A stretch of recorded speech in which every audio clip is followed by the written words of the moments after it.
Saudara-saudariku, sahabat kaum muda anak, kita sampai pada minggu yang ketiga untuk merenungkan Bunda Maria sebagai Bunda penghiburan, namun juga sebagai Bunda perlindungan.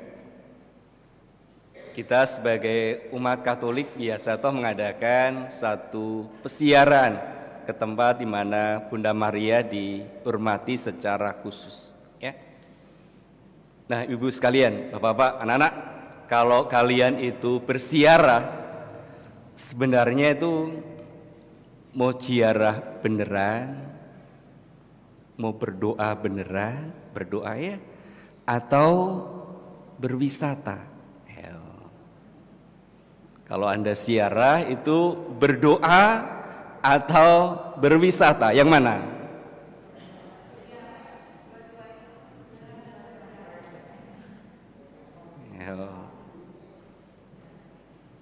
Betul, yang sungguh berdoa, mau doa rosario, mau jalan salib. Nah, ada yang seperti itu? Ada ya, tapi biasanya jarang ya. Berdoanya sebentar, wisatanya yang lama. Suaranya masih kenceng ya. Perjalanan ziarah, perjalanan doa harus disertai dengan iming-iming. Nanti kalau ke Jogja makan gudeg di sana, makan soto di sana. Kalau nanti doa di Ambarawa Goa Kerep, mampirnya ke Semarang, cari apa? Lumpia, cari bandeng. Ya. Kalau ke Cirebon nanti ya, empal gentong di sana, cari nasi jamblang. Ya, selalu saja ada iming-imingnya sebagai daya tarik. Semua itu oke, karena bagaimanapun kita membutuhkan semua itu ya, supaya menjadi pula hiburan. Semua itu bisa kita sebut sebagai hal-hal yang rohana. Ya. Makanan, hiburan, jalan-jalan, yaitu itu rohana. Rohana penting, tetapi yang rohani jangan ditinggalkan. Ya. Jangan dibalik, yang pentingnya rohaninya lupa ya. Dua-duanya menjadi bagian penting dalam hidup kita ya. Ada yang rohani, ada yang rohana. Ada yang batin, ada yang lahir. Ada yang jasmani, ada yang rohani. Semuanya membutuhkan perhatian. Nah, saudaraku sekalian, tempat-tempat di mana orang berziarah itu banyak ya. Ada yang sifatnya lokal, ada yang sifatnya internasional ya. Banyak. Mungkin kalian juga sudah jalan-jalan ke sana ya. Misalnya di mana? Yang paling jauh?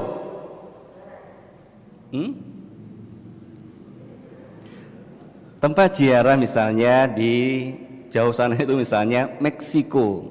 Itu ada penampakan atau Bunda Maria dari Guadalupe ya. Tempat itu menjadi tempat pesiaran yang menarik. Ada gambarnya ya. Itu ada di Meksiko ya. Dulu menampakkan diri pada seorang anak-anak namanya Juan Diego. Ada yang namanya Juan sini? Juan ada? Juan itu artinya yang diagungkan ya, Juan ya. Diego. Dia adalah baptisan pertama di daerah suku tersebut di Meksiko. Dia mendapatkan penampakan dari Bunda Maria. Suruh apa? Bikin satu kayak seperti mantel itu ya dari daun kaktus ya. Nah, ketika mereka biasanya buat itu hanya bisa bertahan sekitar 20 tahun.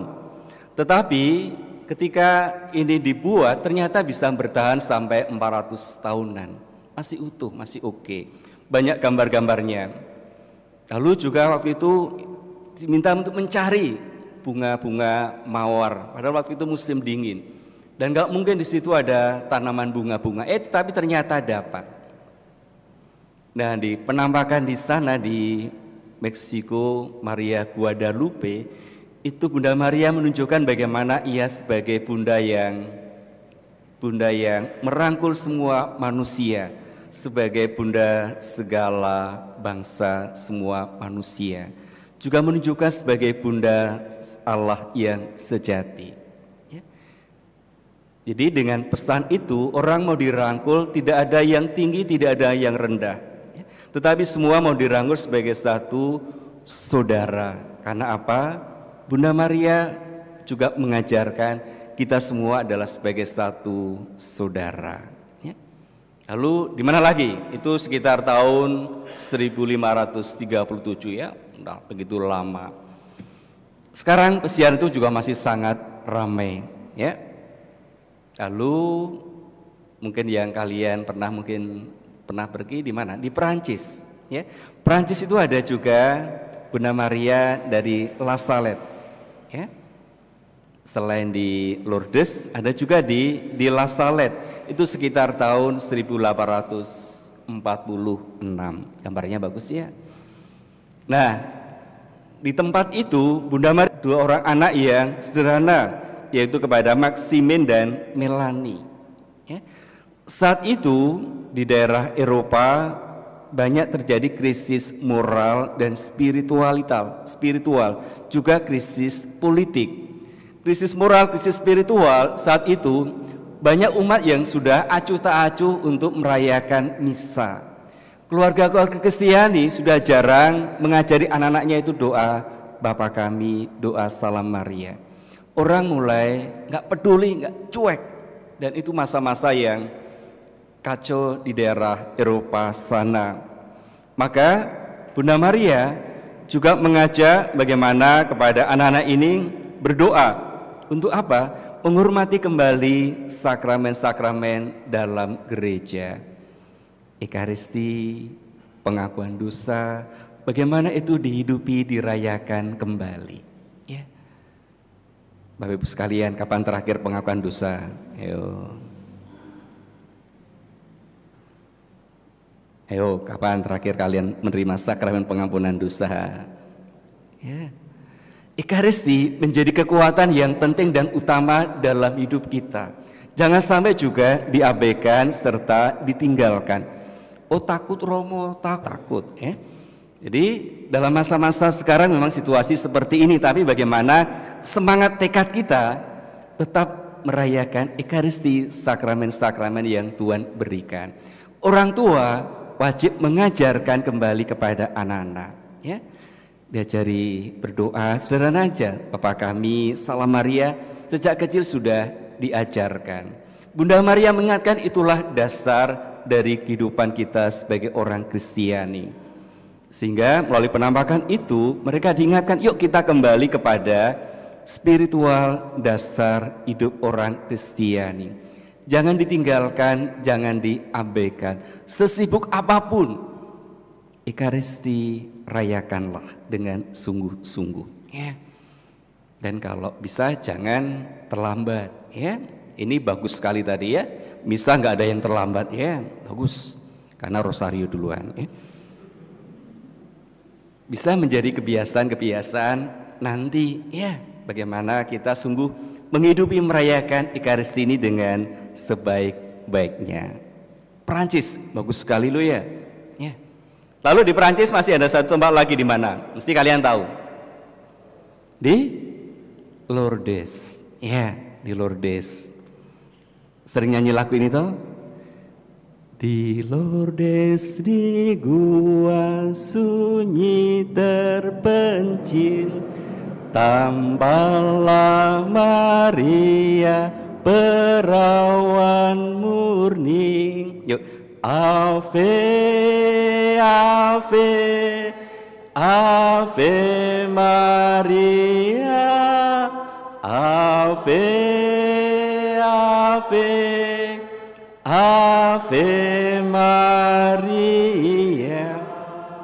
Nah, siapa yang pertama kali tambahin adalah Santa Bernadette Soubirous sekitar tahun 1858 ya. itu terjadi di sekitar pegunungan Pirene, menampakkan di gua namanya Gua Masabil, ya. Nah, Bunda Maria berkali-kali menampakkan kepada Bernadette bagaimana menyebut Maria itu sebagai bunda yang terkandung tanpa celah, tanpa noda. Maria Immaculate, ya. Jadi Maria yang dikandung tanpa noda dosa. Itu menjadi salah satu pula gelar dari Bunda Maria. Nah, di tempat pesiaran ini Bunda Maria juga menyampaikan bagaimana Bernadette diminta untuk menggali satu sumur, satu sendang gitu ya, di mana air itu akan menjadi sarana yang menyegarkan serta menyehatkan. Dan ternyata lalu ketika itu digali, memancar sumber air yang begitu menyegarkan. Dan itu terjadi sampai sekarang. Begitu banyak orang mengalami kesembuhan melalui sarana air ini, doanya. Kalau nanti Bapak Ibu sekalian, mungkin yang sudah pernah ke sana ya, biasanya setiap malam itu ada namanya prosesi, ya. Diajak untuk berdoa rosario lalu keliling di sekitar halaman basilika. Banyak orang-orang yang sakit, orang-orang yang cacat misalnya ikut dalam perarakan itu, disertai oleh para relawan-relawan sosial, ya. Jadi begitu banyak umat yang mengikuti prosesi rosario itu tadi. Dan sembari mereka berdoa, lagu yang biasa kita nyanyikan adalah lagu Ave Ave Maria, dan ini biasanya akan dinyanyikan dalam berbagai macam bahasa, ya. Kalau nanti umat paroki sini bersiarah bareng-bareng bisa, ya. Pesan misalnya nyanyi nanti Salam Maria, doa Salam Maria, ya, itu dalam bahasa Indonesia. Mengapa? Karena doa-doa Katolik itu adalah doa-doa untuk universal. Nah, dalam pesiaran itu apa yang biasanya menarik adalah ada prosesi mandi, ya, itu menarik. Jadi di sana itu disiapkan tempat-tempat untuk pemandian, tapi jangan digambarkan mandinya itu pakai gayung biur-biur gitu ya. Nah, jadi ada tempat-tempat yang khusus pria dan wanita itu dipisahkan, lalu didampingi para relawan sosial. Ketika sebelum mandi, orang diajak dulu berdoa, ya. Doanya apa? Bapa kami, doa Salam Maria. Kemudian nanti akan dibantu oleh relawan masuk ke tempat, dicemplungkan, berdoa kepada Santa Bernadette. Umumnya lalu juga diminta untuk minum dari air itu. Banyak pesiarah cerita, meskipun suasana di sana cuacanya itu dingin, tetapi airnya itu terasa hangat, ya. Tidak membuat orang menggigil. Cemplungkan sebentar, tapi itu terasa kemudian akan menjadi kering. Nah, lalu pesan yang paling penting adalah bagaimana orang mengimani Bunda Maria tadi sebagai bunda yang terkandung tanpa noda dosa. Lalu yang kedua, dalam doa Ave Ave Maria, orang diajak ini berdoa untuk siapa? Orang berdosa. Nah, Bunda Maria mengajak bagaimana kita berdoa untuk orang-orang berdosa. Berdoa dan bertapa untuk orang-orang berdosa. Kalau ada orang yang berdosa, jangan nyinyir, jangan mencibir, tapi bagaimana dibawa dalam doa. Ada toh ayat yang keberapa itu? Berdoalah bagi orang berdosa. Ada tak? Ya, jadi itu yang menjadi pesan penting. Berdoalah bagi orang berdosa. Siapa itu orang berdosa? Bisa terjadi dalam diri orang lain, bisa terjadi dalam diri keluarga kita, orang tua, pasangan, atau anak-anak. Tapi bisa terjadi juga dalam diri kita sendiri. Kita sebagai orang berdosa. Maka diajak juga untuk mengatasinya dengan apa? Dengan doa, ya. Jadi sandingannya kalau orang berdosa disertai dengan doa, nah, gitu ya, supaya apa? Kita bisa bangkit dari kesalahan dan dosa lalu hidup yang baru tadi. Lalu mana lagi? Ada di Fatima di Portugal, ya. Itu juga menjadi tempat ziarah yang istimewa, terjadi sekitar tahun 1917. Penampakannya kepada 3 orang anak, yaitu Lucia, Francisco ya, dan Jacinta, ya. Mereka 3 orang anak. Berkali-kali Bunda Maria menampakkan diri. Apa yang penting di situ, Bunda Maria mengajak bagaimana rosario itu menjadi sarana mengupayakan perdamaian. Ya. Di saat itu banyak perang berkecamuk. Ya. Maka Bunda Maria menyampaikan pesan bagaimana orang berdoa rosario sebagai sarana perdamaian. Maka Bapak Ibu, pernah nggak kalian itu kali-kali ribut? Di keluarga pernah nggak ribut di keluarga? Kesel, jengkel, di gereja? Pernah ya? Nah, kalau lagi kesel, jengkel, ambil rosario. Wah, Tuhan, aku lagi jengkel sama ibu itu. Salam Maria penuh rahmat itu, ya. Supaya apa? Hatinya kemudian dicairkan. Jangan lalu karena kesel jengkel nggak mau berdoa. Nanti makin jengkel, makin kesel. Tapi setiap kali kita jengkel kesel sama seorang, bawalah itu dalam doa. Ya. Jengkel sekali, salam Maria sekali. Jengkel 3 kali, salam Maria 3 kali. Jengkel 50 kali, salam Maria 50 kali. Ya. Jadi nanti hati kita akan dicairkan sehingga relasi itu akan dipulihkan. Ya. Pesan Bunda Maria bagaimana kita mengupayakan perdamaian, bukan saja antar negara, tetapi juga antar diri kita. Karena bisa terjadi keributan persoalan itu bukan dengan orang jauh, tetapi dengan orang dekat. Dekat karena lokasi, dekat karena relasi. Ya, satu lingkungan, satu kelompok kur, satu kelompok putra altar misal, ya, bisa jengkel, lalu dibawa dalam doa pasti akan dicairkan. Nah, yang menarik di Fatima, Bapak Ibu sekalian, kalau orang bersiar di sana, di pelataran halaman itu ada halaman yang luas. Nah, biasanya orang tua akan berlutut, jengkeng, berdoa dari lapangan itu sampai ke depan basilika. Berlutut, jaraknya lumayan, lebih dari 50 meter, ya. Lumayan, atau ada 100 meter ya. Pernah ada peziarah cerita demikian. Ya, awalnya mereka kan suami istri. Si suami itu mungkin agak sombong sedikit. Kalau hanya berdoa begitu berlutut, saya kuat. Maka awalnya dia itu semangat, ya, dia pasti akan bisa sampai ke sana dengan berdoa berlutut itu. Tapi baru beberapa meter sudah merasa capek, merasa lelah. Nggak kuat aku berdoa sambil berlutut itu.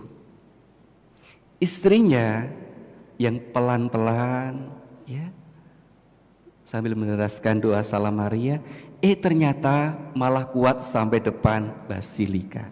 Ya, suaminya yang badannya kuat, ya, bahkan itu badannya itu saya nggak bilang gemuk, ya, badannya itu ya besar gitu, ya, malah nggak kuat. Awalnya dia sombong, segitu aja saya kuat.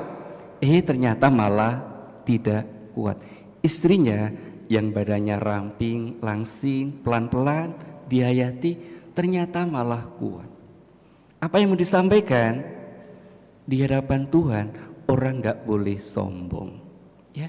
Di hadapan Tuhan orang nggak boleh angkuh, nggak boleh pongah, dijalani dengan semangat rendah hati.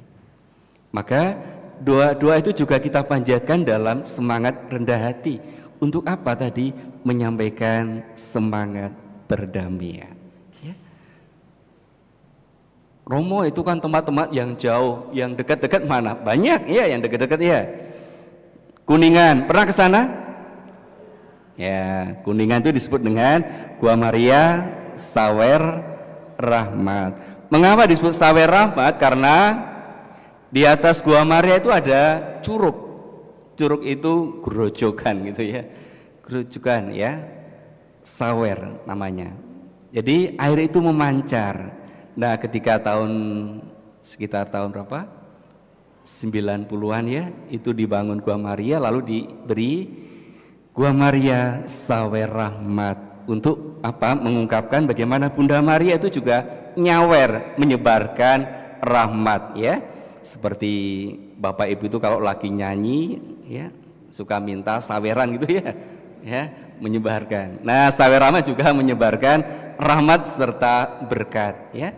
Jalan salibnya lumayan tinggi ya. Mulai dari perhentian ke-9 itu ya lumayan lah. Untuk Bapak Ibu yang kolesterolnya udah menumpuk, nah itu bisa untuk olahraga ya. Lumayan itu. Gua Maria Sawer Rahmat tidak jauh, tetapi juga tempat itu penuh berkat ya. Lalu mana lagi? Gua Maria itu di mana tuh? Sawer Rahmat ya. Ada lagi Gua Maria Ambarawa. Ambarawa itu Gua Maria Kerep ya. Itu mana? Oh, itu Sendang Sono ya. Gua Maria Kerep ya, Ambarawa ya. Dulu dibangun oleh para bruder-bruder ya. Kemudian dibangunnya itu orang dulu saling kerja bakti, membawa batu krakal itu dari sungai, lalu bersama-sama dibangun satu Gua Maria. Ada kerja bakti, ada persaudaraan ya, dari anak-anak sampai orang tua pada mau kerja bakti ya. Di mana Bunda Maria ada dihadirkan, mestinya juga semangat kerja bakti itu ada. Di gereja ini suka ada kerja bakti enggak?